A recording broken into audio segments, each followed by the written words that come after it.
بسم اللہ الرحمن الرحیم۔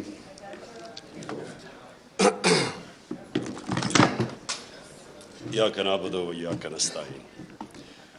میں سارے اسپیکرز کو بڑے رسپیکٹفلی آپ سب کو ایڈمائر کرنا چاہتا ہوں۔ میں ایڈمائر اس لیے کرنا چاہتا ہوں کہ میں سمجھتا ہوں کہ آپ جہاد لڑ رہے ہیں۔ جہاد کی ڈیفینیشن کیا ہے؟ ظلم کا مقابلہ کرنا، ناانصافی کے سامنے اپنی آواز بلند کرنا۔ جو ساری انسانی تاریخ آپ اٹھا کے پڑھ لیں تو اس میں ہمیشہ قوموں کی زندگی میں وہ دور آتے ہیں جب انسانوں کو کنٹرول کرنے کی کوشش کی جاتی ہے۔ یہ جس کو ہم ڈکٹیٹرشپس کہتے ہیں، فیشزم کہتے ہیں، بادشاہت، یہ ساری جو آپ انسانی تاریخ دیکھیں تو کوشش یہ ہوتی ہے کہ انسانوں کو، جو اوپر بیٹھا ہوتا ہے بادشاہ یا ڈکٹیٹر، اس کی کوشش ہوتی ہے کہ انسان کی سوچ کو کنٹرول کر لے، اس کے اوپینینز کو کنٹرول کر لے، معاشرے کو کنٹرول کر لے۔ اور وہ کنٹرول کیوں چاہتا ہے؟ وہ معاشرے کی بہتری کے لیے نہیں چاہتا، وہ خود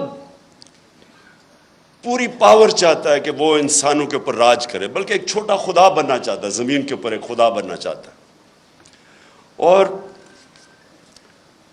انسانی تاریخ میں یہ بھی چیز ہے کہ زیادہ تر وہ معاشرے اوپر گئے ہیں جن میں آزادی ہو، آزادی رائے ہو، جو تنقید کو اجازت دیتے ہیں، جو حکمران کی اکاؤنٹیبلٹی کرتے ہیں، اس کا احتساب کر سکتے ہیں۔ اور یہ اگر آپ اسلام کی تاریخ پہلے دیکھ لیں، میں سب سے پہلے تو سے شروع کرتا ہوں کہ ریاست مدینہ کے اندر دو انسیڈنسز ہیں۔ ایک کہ حضرت علی رضی اللہ تعالیٰ ایک یہودی شہری سے کیس ہار جاتے ہیں کیونکہ قاضی ان کی گواہی قبول نہیں کرتا۔ سو اس سے دو چیزیں سامنے آتی ہیں۔ ایک تو مائنورٹیز، اقلیت کی کیا پوزیشن تھی اسلام میں؟ برابر کے شہری تھے۔ اور دوسری یہ کہ عام شہری بھی خلیفہ وقت کے سامنے کھڑا ہو سکتا ہے اور کیس جیت سکتا ہے۔ یہ آج بھی دنیا کے اندر، آپ اگر کہیں بھی دنیا کے کوئی بھی ملک لے لیں، آج بھی یہ نہیں پاسبل۔ سو وہ ایک آزاد معاشرے کے اندر ایک قوم اٹھی تھی۔ اور میں اس لیے لوگوں کو بار بار، کیونکہ بڑی بدقسمتی ہے ہمارے، میں جب ایچ ایس این کالج، میرے ماں باپ نے اتنا پیسہ خرچ کیا، میں جب وہاں سے نکلا تو مجھے اپنی تاریخ کا کوئی آئیڈیا نہیں تھا، مجھے اسلام کی تاریخ کا آئیڈیا نہیں تھا۔ وہ آہستہ آہستہ میری زندگی میں اپنے تجربے سے میں پھر اپنی زندگی ہمیشہ ایویلیویٹ کرتا رہتا ہوں، اپنی تنقید کرتا ہوں، اپنے آپ کو کوشش کرتا ہوں کہ اپنی غلطیوں سے سیکھوں۔ تو میں نے جب دو معاشرے، برطانیہ جدھر میں نے 20 سال گرمیاں گزاری اور پاکستان، تو میں دونوں معاشروں کو جب اینالائز کرتا رہتا تھا تو میں خود کئی چیزوں کے اوپر کئی نتیجوں میں پہنچا۔ تو وہ جو دور تھا 622 سے لے کے 632 تک، جب ہمارے نبی صلی اللہ علیہ وسلم مدینہ میں آئے اور پھر دنیا سے گئے، اس کے اندر انہوں نے انسانوں کو آزاد کر دیا۔ یہ دیکھیں، یہ جو آزادی صحافت ہے نا، جو فریڈم آف ایکسپریشن ہے، اس سے بڑی یہ ایک حصہ ہے انسان کو آزاد کرنے کا۔ کیونکہ انسان کو ذہنی طور پہ جب آزاد ہوتا ہے تو وہی قومیں اوپر جاتی ہیں، وہ انسان بڑے کام کرتے ہیں، غلام کبھی بڑے کام نہیں کر سکتے۔ اس لیے علامہ اقبال، جو علامہ اقبال کی آپ شاعری پڑھیں تو وہ غلام مسلمانوں کو جگانے کی کوشش کر رہے تھے، خودی کو اور خودداری کو، جو ان کے کانسیپٹس تھے، وہ لوگوں کو جگا رہے تھے۔ کیونکہ غلامی جو سب سے بری ایک انسان کے اندر چیز کرتی ہے، اس کے اندر احساس کمتری ڈال دیتی ہے۔ مجھے تو بڑی اچھی طرح، ہم جب ایاز امیر کی طرح، ہم بھی پہلی جنریشن ہیں جو پاکستان میں بڑے ہوئے، آپ کو صرف میں غلامی بتاتا ہوں کہ یہ کیا ظلم کرتی ہے ایک انسان کے اوپر، اس کے پوٹینشیل کو کیسے ختم کرتی ہے۔ جمخانہ کلب ہوتا تھا، پنجاب کلب، سندھ کلب، آزاد ہوئے ہم 47 میں، 74 تک سندھ کلب کے اندر آپ پاکستانی کپڑے پہن کے نہیں جا سکتے تھے, آپ کو سوٹ پہننا پڑتا تھا 74 تک. اور خیر سارے انگریزی بولتے تھے جس طرح کہ, اور میں نے بتایا اردو جب بولتے تھے تو بلاول کی طرح بولتے تھے, بارش آٹا اپنے وہ جب ویٹر سے بولتے تھے تو کہ ہم شرم آتی تھی اپنے آپ سے. سو یہ غلامی ایک انسان کے ذہن کو ادھر رکھ دیتی ہے کہ وہ اچھا غلام ہی بن سکتا ہے, ہم اچھے سوٹ ہی پہن سکتے ہیں, ہم اچھی انگریزی بول سکتے ہیں. لیکن جو ایکسپلوژن ہوئی تھی مسلمانوں کی, جب ہمارے دنیا کے سب سے عظیم لیڈر نے انسانوں کو ذہنی طور پہ فکری آزادی دی تھی, تو انہوں نے ہر چیز میں دنیا کی امامت کی تھی. سب 200-300 سال تک سارے سائنٹسٹ پاکستان مسلمان تھے. تو وہ جو میری کوشش ہے کہ یہ جو میں حقیقی آزادی کی بات کرتا ہوں, تو میں یہ چاہتا ہوں کہ میری قوم آزاد ہو, اور صرف آزاد قوم اوپر جائے گی. لیکن وہ قوم تب تک آزاد نہیں ہو سکتی جب تک پہلے تو ہم اپنے معاشرے کے اندر یہ جو آزادی رائے اس کو انڈرسٹینڈ کریں. مجھے کہتے ہیں لوگ کہ جی آپ کے دور پہ تھے تو آپ نے پتہ نہیں کوئی سختیاں کی. پہلے تو میں یقین آپ کو دلاتا ہوں, میں نے کبھی مجھے آزاد میڈیا سے خوف نہیں ہوا. نہیں, اس کی وجہ آپ ڈرتے تب ہیں, کیوں ڈکٹیٹرز ڈرتے ہیں, یا کیوں جب بھی کوئی آپ دیکھ لینا مڈل ایسٹ کے اندر جو بادشاہ تھا وہاں کوئی آزادی رائے نہیں ہے. کیوں ہے؟ کیونکہ وہ کنٹرول چاہتے ہیں لوگوں کا. کرپٹ پولیٹیشنز, نواز شریف نے, مجھے ابھی بھی یاد ہے 97-98 میں ہوگا کہ وہ نجم سیٹھی کو اس نے تنقید کی اس کی کرپشن پہ, اس نے اس کو بند کر کے 3 دن مار پڑوائی. اور میں افسوس کرنے گیا تو ابھی یہ عمران ریاض بات کر رہا تھا, وہاں یہ نہیں انہوں نے کہا کہ مجھے بڑی پاکستانیوں سے کال آئی جب نجم سیٹھی کو اس نے مار پڑوائی نواز شریف نے, اس نے کہا مجھے اسٹروپ ٹالبوٹ سے کال آئی ہے, امریکہ سے کال آئی ہے کہ جی بڑا ظلم ہو گیا. کیوں یہ ان کو خطرہ ہوتا ہے؟ کیونکہ انہوں نے کرپشن کی ہوتی ہے. جب کرپشن کی ہوتی ہے تو ان کو کنٹرول کرنا ہوتا ہے, اور یا پھر تم نے قانون توڑنے ہوتے ہیں. مجھے ایک ایشو ہوتا تھا. دیکھیں, آزادی رائے کا مطلب یہ نہیں کہ آپ لوگوں کی توہین کریں, سلانڈر کریں. اب میں کیونکہ انگلینڈ میں نے کیس لڑا ہوا ہے عدالت کے اندر ڈیفامیشن کا, تو وہاں تو اگر آزادی رائے ہے تو ساتھ پورا یہ بھی آپ کو چیک اور بیلنس ہے. آپ ہر کچھ کسی کی پگڑی نہیں اچھال سکتے, تو لوگوں کو موقع ملتا ہے کہ عدالت میں جا کے اپنی عزت بحال کرے یا ڈیفامیشن کے اگینسٹ کیس کرے. بدقسمتی سے میں پرائم منسٹر تھا, میرے اوپر اسی نجم سیٹھی نے کوئی بڑی غلط باتیں رکھی, میں اس کو عدالت میں لے گیا. میرے دور میں تو وہ کیس لگا ہی نہیں. تو پرائم منسٹر کو ہی اگر انصاف نہیں ملتا تو بیچارے عام لوگوں کو کیا ملنا ہے. سو جب آپ کے پاس آزادی آتی ہے اس کے ساتھ ذمہ داری بھی آتی ہے. میں نے جتنا ٹائم برطانیہ میں گزارا اس کے ساتھ ذمہ داری ہوتی ہے آزادی کے ساتھ. اب میں دوسری چیز پہ آتا ہوں, پاکستان میں کیا ہو رہا ہے. میں نے ابھی ایاز امیر نے بڑی ڈیٹیلز میں اس چیز کے اوپر بات کی.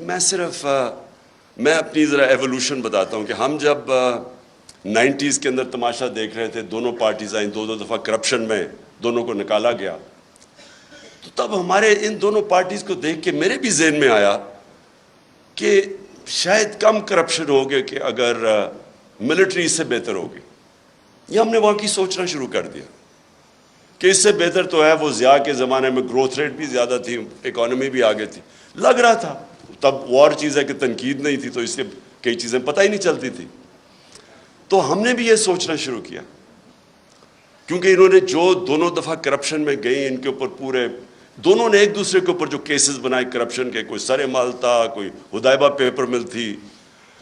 مجھے یاد ہے فاروق لغاری جب وہ کیئر ٹیکر گورنمنٹ آئی 96 میں, تو انہوں نے مجھے پوری فائلیں دی کہ بے نظیر اور زرداری نے $1.5 ارب ملک سے نکالا ہے. میں اب بات کر رہا ہوں 96 کی, اور نواز شریف نے بھی $1.5 بلین ملک سے باہر نکالا. تو میں تو پالیٹکس میں آئی کرپشن کے خلاف تھا. دیکھیں, اور کرپشن جو ہے نا وہ ایک سمٹمز ہے جس ملک کے اندر قانون کی بالادستی نہ ہو. جدھر رول آف لا نہیں ہوتا ادھر کرپشن ہوتی ہے. رول آف لا بھی میں ایکسپلین کر دوں کہ طاقتور کے لیے جب تک آپ قانون کے نیچے نہیں لے کے آتے وہ رول آف لا نہیں ہے, وہ پھر طاقت کی حکمرانی ہے جو جنگل کا قانون ہے. تو میں نے جب دیکھا کہ یہ دو باری لے کے آئے اور دونوں آ کے نواز شریف نے جتنی دیر میں پرائم منسٹر تھا اتنی اس سے کم ٹائم میں اس نے 17 فیکٹریاں بنا لی, 3 سال کے اندر 17 فیکٹریاں بنا لی اور گورنمنٹ بینکس سے قرضے لیے. اب یہ جو میں فرق کیا تھا, میں نے برطانیہ کا سسٹم دیکھا ہوا تھا, ان کی پارلیمنٹ دیکھی ہوئی تھی, ان کے پولیٹیشنز کے اوپر میں نے جو ان کے اوپر چیکس اور بیلنسز ہیں, جو ان کی اخلاقیات ہے وہ میں نے دیکھی ہوئی تھی. تو ہم چاہتے تھے ہمارا بھی ملک آگے بڑھے. انہوں نے آتے ساتھ ہی دونوں پارٹیز نے مل کے سب لگ گئے پیسہ بنانے کے لیے. تو میں آیا تھا کرپشن کے خلاف, اور آپ جب مشرف کا دور آیا تو مجھے یاد ہے جنرل امجد نے فائلیں دکھائی ان کی چوری کے اوپر, بتایا کہ انہوں نے کتنی کرپشن کی ہوئی ہے. اور ہم نے جنرل مشرف کی شروع میں سپورٹ اس لیے کی کہ ہم سمجھے کہ جنرل مشرف واقعی کرپشن ختم کرنے آیا ہے. وہ بعد میں پتہ چلا کہ وہ کرپشن کے نام پہ ہم سارے اس کی سپورٹ کر, وہ بھی پاور کے لیے آیا تھا. اور انہی لوگوں کو پھر این آر او دے دیا اس نے, جبکہ کسی کی رائٹ نہیں ہے کہ آپ پبلک کا پیسہ چوری ہو وہ معاف کر دیں. کرپشن کا مطلب ہوتا ہے پبلک کا پیسہ چوری کا مطلب ہوتا ہے میرا کوئی چوری کرے. کرپشن ہے جو عوام کا پیسہ چوری کرے, تو اس کے پاس تو رائٹ ہی نہیں تھا کہ ان کی چوری معاف کرنا. بہرحال اس کے بعد یہ دو آیا اور انہوں نے جو 10 سال میں کیا. اب جو مجھے چیز سب سے جس پوائنٹ پہ میں آ رہا ہوں, میں ہمیشہ سمجھتا رہا کہ جو ہماری اسٹیبلشمنٹ ہے اس کو زیادہ ملک کی فکر ہوگی اور وہ اس چیز کو ہونے نہیں دیں گے. وہ جب دیکھتے ہیں چوری تو وہ اس کے اوپر ایکٹ کریں گے. کیونکہ مجھے تھرو آؤٹ جب میں یہ سٹرگل کر رہا تھا تو مجھے اسٹیبلشمنٹ کی طرف سے کئی دفعہ مجھے آئی ایس آئی نے مجھے بتاتے تھے ان کی چوری کہ یہ جی فلانے انہوں نے اتنی چوری کی. یہ بھی جو دور تھا ان کا 2008 سے لے کے, تب بھی مجھے وہ مٹیریل جی اسے اتنا چوری کر لیا, وہ چائنا جا کے تو اتنی کک بیکس لے لی. یہ مجھے بتایا کرتے تھے کہ وہ جی اس کا حمزہ یہ سلمان شہباز یہ وہ چائنا پہنچا تھا کک بیکس لینے کے لیے کانٹریکٹس کے اوپر. یہ ساری انہوں نے ان سے مجھے انفارمیشن آئی تھی. اور جب میں پھر پرائم منسٹر بنا تو سارے کیسز سب کو پتا تھا کہ ان کے کیسز کون سے ہیں. اور بدقسمتی سے جو نیب تھی وہ ہمارے کنٹرول میں نہیں تھی. تو مجھے تب بھی سمجھنا ہے کہ کیسز سارے میچور ہیں, کیوں نہیں پکڑے جا رہے ہیں. تو بعد میں پتہ چلا کسی کا شفقت کا ہاتھ تھا, وہ کبھی ایکسیلیٹر دبا دیتے تھے پھر کبھی واپس آ جاتا تھا. ہم جناب دیکھ رہے ہیں تماشا, گالیاں ہمیں پڑ رہی ہیں کہ جی آپ نے وہ کسی کو نیب میں لے کے جاتے تھے تو مجھے گالیاں نکال کے اندر جاتے ہوئے بھی باہر نکلتے ہوئے. لیکن ہمارا ہاتھ میں, میرے ہاتھ میں نیب کدھر تھی. میں تو کہا اگر میرے ہاتھ میں نیب ہوتی تو یہ بڑے آرام سے کم از کم 15-20 لوگوں سے ہم اربوں روپیہ نکال لیتے ان کو جیلوں میں ڈال کے. اچھا اب جناب یہ اپریل میں جو ہوا, میں جو میرے ذہن میں جو شوق ہے, چلیں ہم یہ نہیں کسی کو اکیوز کرتے کہ وہ ایک سازش کا حصہ تھی, لیکن میں یہ سوال پوچھتا ہوں اسٹیبلشمنٹ سے کہ آپ نے ان لوگوں کو کیسے ہمارے ملک کے اوپر مسلط ہونے دیا جبکہ آپ خود ہی بتاتے تھے کہ ان کی کتنی چوری ہے. اس کا تو یہ مطلب کہ چوری آپ کے لیے بری چیز نہیں ہے. اور میں اس لیے ایک ملک میں یہ اپنے دور میں نے شروع کر دیا تھا رحمت للعالمین اتھارٹی بنا کے سیرت نبی اپنے بچوں کو پڑھائیں, کیونکہ جو امر بالمعروف ہے وہ ایک معاشرے کا کارنر سٹون ہوتا ہے. ایک معاشرہ جب اچھائی کے ساتھ کھڑا ہوتا ہے اور برائی کے خلاف کھڑا ہوتا ہے تو معاشرہ فائٹ کرتا ہے برائی, کرپشن کو معاشرہ فائٹ کرتا ہے. لیکن جب آپ برائی کو برائی نہ سمجھیں, کرپشن بری چیز ہی نہیں ہے, چوری بری چیز نہیں ہے, تو محنت کون کرے گا آپ کے معاشرے میں؟ اگر آپ نے معاشرہ اپنا تباہ کرنا ہے, آپ کو کوئی ایٹم بم پھینکنے کی ضرورت نہیں ہے, صرف اخلاقیات ختم کر دیں, اچھے برے کی تمیز ختم کر دیں.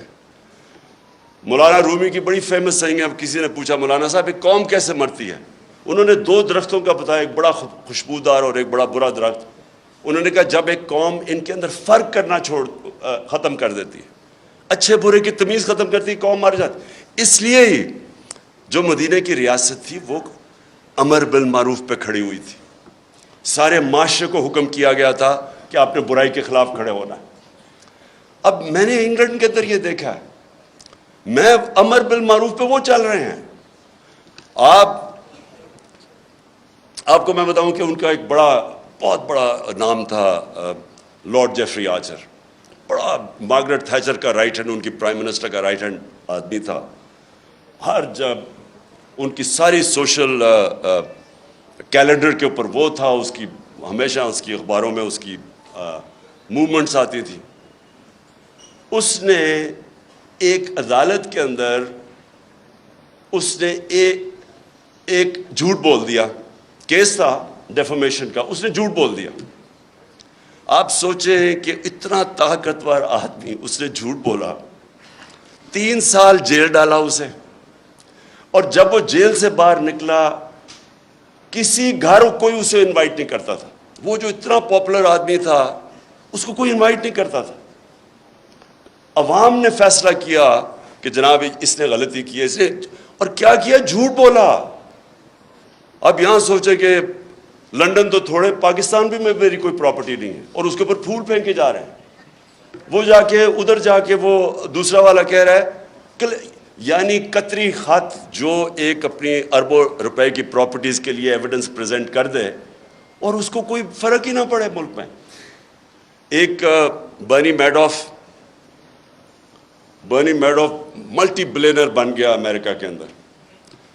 اس کے بعد اسے پتا چلا کہ جی برنی میڈوف نے جو پیسہ بنایا تھا وہ ایک پونزی اسکیم تھی، یعنی ایک فراڈ سے بنایا تھا. اس کے 2 بیٹے تھے اور بیوی، ان کو بھی نہیں پتا تھا. جیسے ہی پتا چلا ان کو کہ یہ فراڈ میں پکڑا گیا، جب اسے پکڑا، ایک بیٹے نے خودکشی کر لی، مطلب کہ میں معاشرے میں نہیں اب رہ سکتا. دوسرا بیٹا سولٹری، یعنی اپنے آپ کو اس نے آئسولیٹ کر دیا اور 2 سال کے بعد مر گیا.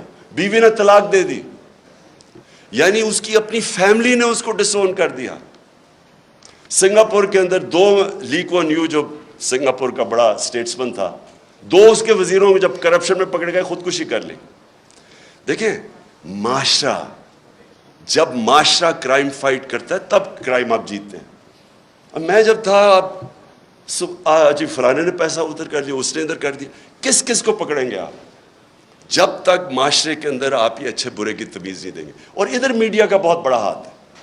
اب مجھے ابھی آپ نے بات کی کہ جی دیکھیں کوئی سچ فلانے کے لیے اور کوئی سچ عمران خان کے لیے، ٹھیک کہہ رہے ہیں، یہ بالکل آپ ٹھیک کہہ رہے ہیں کہ گورننس، کوئی کہے گا کہ عمران خان کی بہتر ہے، کوئی کہے گا کہ شہباز شریف کی بہتر ہے، کہہ سکتے ہیں کیونکہ ڈفرینٹ اوپینینز ہے. کوئی کہے گا کہ اکانومی اس ٹائم میں بہتر تھی، کوئی کہے میرے ٹائم میں، یہ بالکل ٹھیک ہے.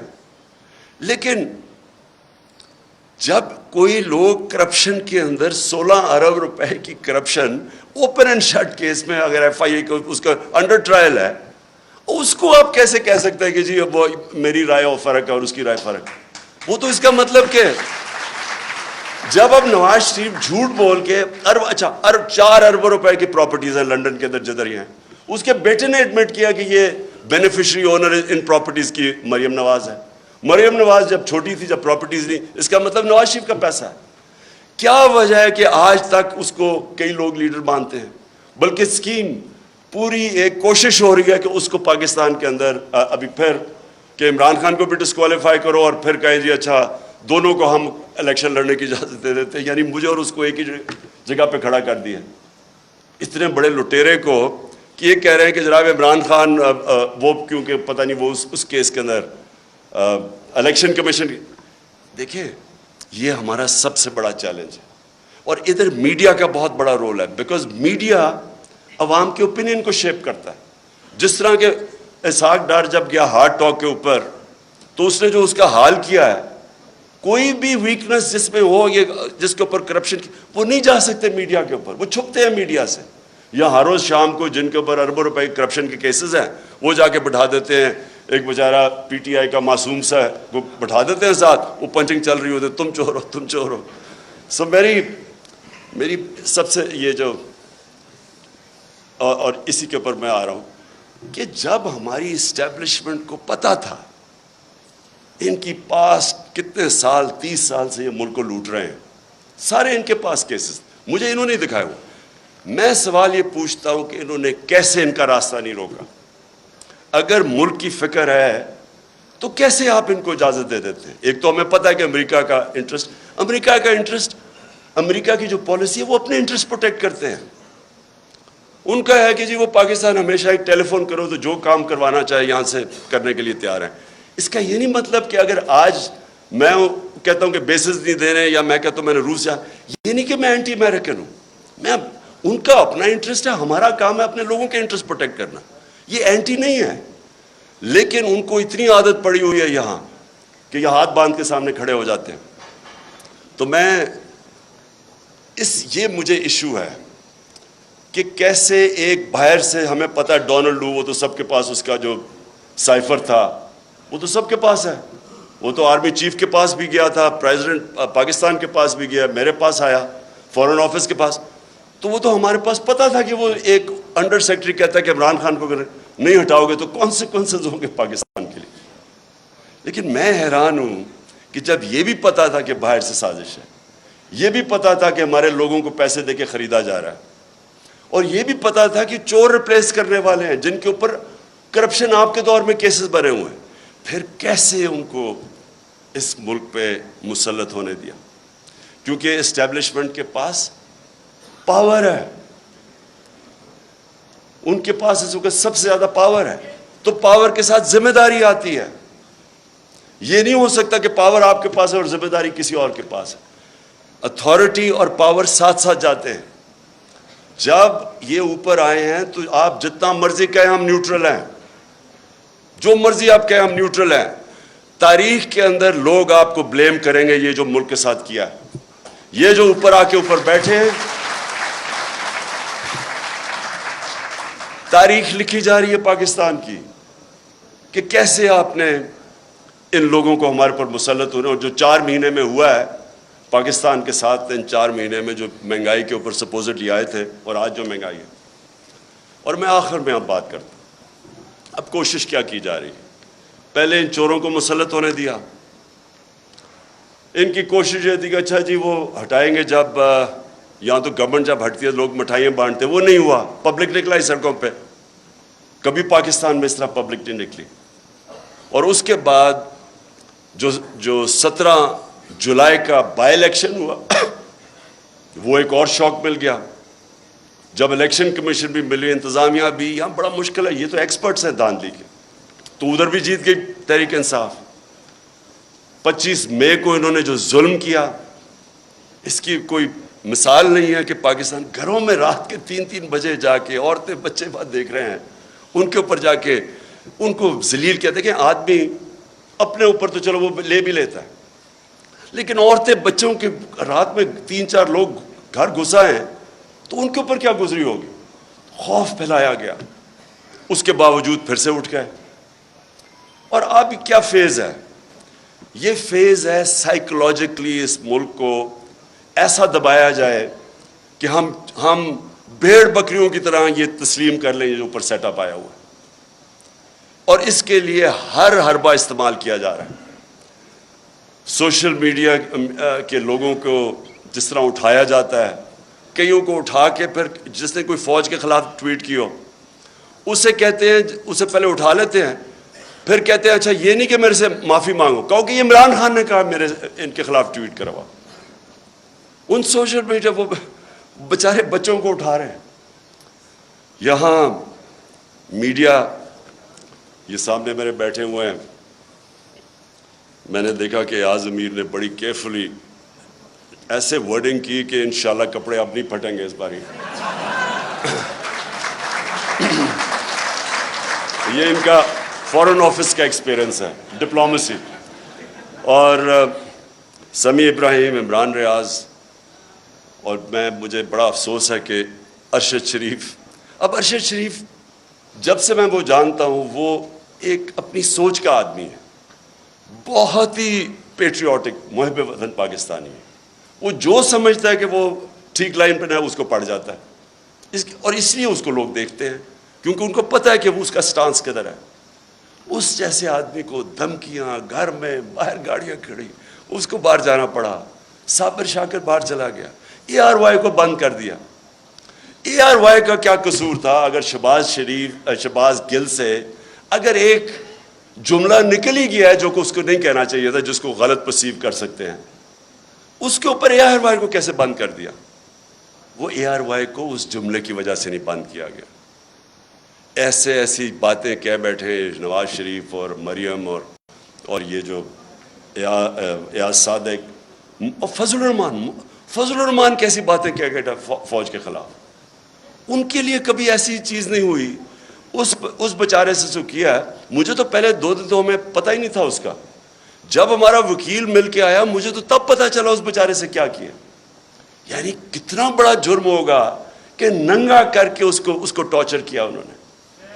یعنی ایک انسان کی ڈگنیٹی کہ اس کو پہلے آپ ننگا کریں, پھر اس کو بری طرح اتنی مارا اور انہوں نے اس کے سر کے اوپر بند کر کے پتہ نہیں کہیں پھرایا. مینٹلی اسے اتنا ٹارچر کیا کہ وہ بالکل بریک کر دیا اس کو. اور اسے کلوا کہہ رہے ہیں کہ جی یہ کہو کہ عمران خان نے یہ سینٹنس کہا تھا تمہیں یہ بولنے کا. اس کے پیچھے اس کو بند کیا ہوا, اور اس سے جو بیچارہ جو اسے حال کیا, مجھے تو یعنی میرے خیال میں کہ ہمارا معاشرہ ادھر گر رہا ہے, اللہ کرے کہ اسے اور نیچے نہ جائے. مجھے تو شرم آتی ہے یہ کر کیا رہے ہیں, اور کر کیا رہے ہیں. وہ ان چوروں کو اوپر مسلط کرنے کے لیے ہمیں ایکسیپٹ کروا رہے ہیں ان کو.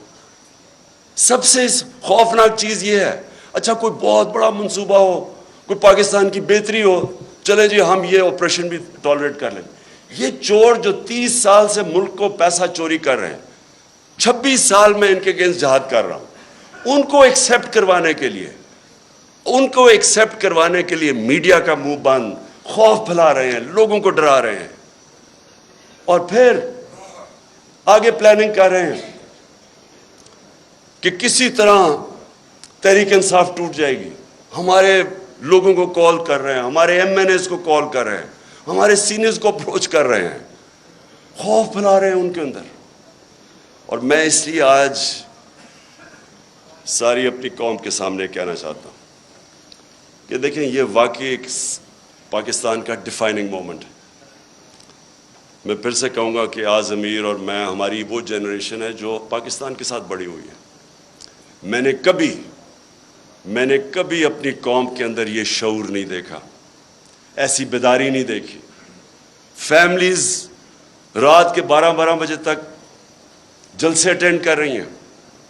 میں جب انہوں نے جب 25 مئی کو یہاں ظلم کیا تو ہم بڑی وہ کنٹینر میں آہستہ آہستہ جب آ رہے تھے, صبح کے 6 بجے 7 بجے سڑکوں کے اوپر لوگ کھڑے ہوئے تھے, اور فیملیز اور بچے لوگوں نے اٹھائے ہوئے.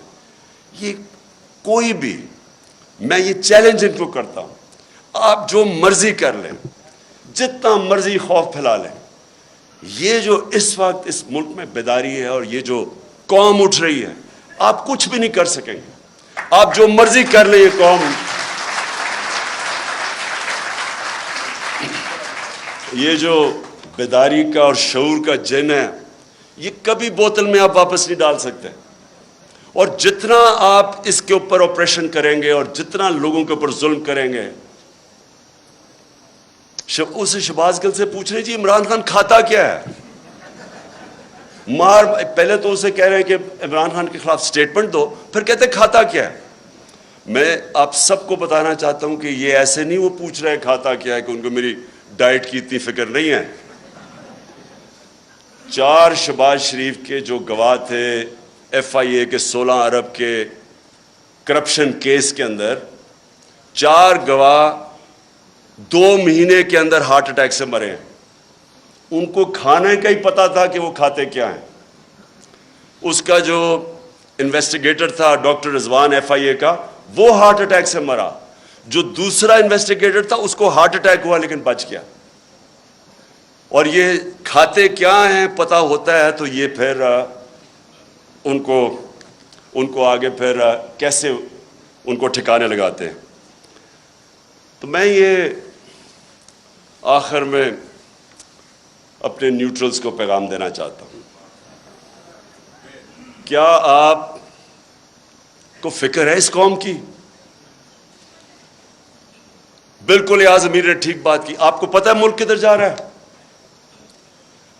کیا کسی ملک کی جو معیشت کا اس وقت حال ہے، کیا جب تک پولیٹیکل سٹیبلٹی نہیں آتی معیشت ریکور کر سکتی ہے؟ معیشت کیسے آپ کی ٹھیک ہوگی جب ایک ملک میں کسی کو واقعی نہیں پتا، مجھے نہیں پتا، کسی کو نہیں پتا کہ 1 مہینے 2 مہینے 3 مہینے میں کیا ہوگا. میں نے اگر آج معیشت اس طرح اوپر جاتی ہے، دولت میں اضافہ تب ہوتا ہے جب ملک میں انویسٹمنٹ ہوتی ہے، نوکریاں ملتی ہیں، ویلتھ کریشن ہوتی ہے. تو جو بھی انویسٹمنٹ کرتا ہے وہ پہلے دیکھتا ہے کہ آج اگر میں پیسہ انویسٹ کروں گا تو 3-6 مہینے 1 سال کے بعد اس کو سرٹنٹی چاہیے ہوتی ہے، اس کو سٹیبلٹی چاہیے ہوتی ہے اگر پیسہ اس نے انویسٹ کر رہا ہے. آج کون انویسٹ کرے گا؟ اور یہ اگر یہی آپ کا خیال ہے کہ بہت بڑی اچیومنٹ ہو گئی کہ جی وہ ابھی سعودی عربیہ سے پیسہ آ جائے گا اور ادھر سے آ جائے گا پیسہ UAE سے یا چائنا نے، اس سے تو یہ تو کینسر کا علاج ڈسپلن سے کر رہے ہیں آپ. اگر ویلتھ کریشن ہی نہیں ہو رہی اور آپ قرضے لیتے جا رہے ہیں تو قرضے تو واپس کرنے ہیں آپ نے، تو ڈیٹ سروسنگ تو بڑھتی جا رہی ہے. ہم جب پہلا سال تھا تو جتنا ہم نے ٹیکس اکٹھا کیا آدھا ٹیکس چلا گیا ڈیٹ سروس، قرضوں پہ سود دینے پہ، تو سارے ملک کے لیے آدھا ٹیکس رہ گیا. سو اس لیے یہ کوئی حل ہے کہ آپ سمجھیں کہ تھوڑے قرضے آ گئے تو چلو تھوڑا اور ملک آگے چل جائے گا؟ حل اس کا یہ ہے پولیٹیکل سٹیبلٹی میں، اور پولیٹیکل سٹیبلٹی صرف آئے گی فری اینڈ فیئر الیکشن سے. اس کے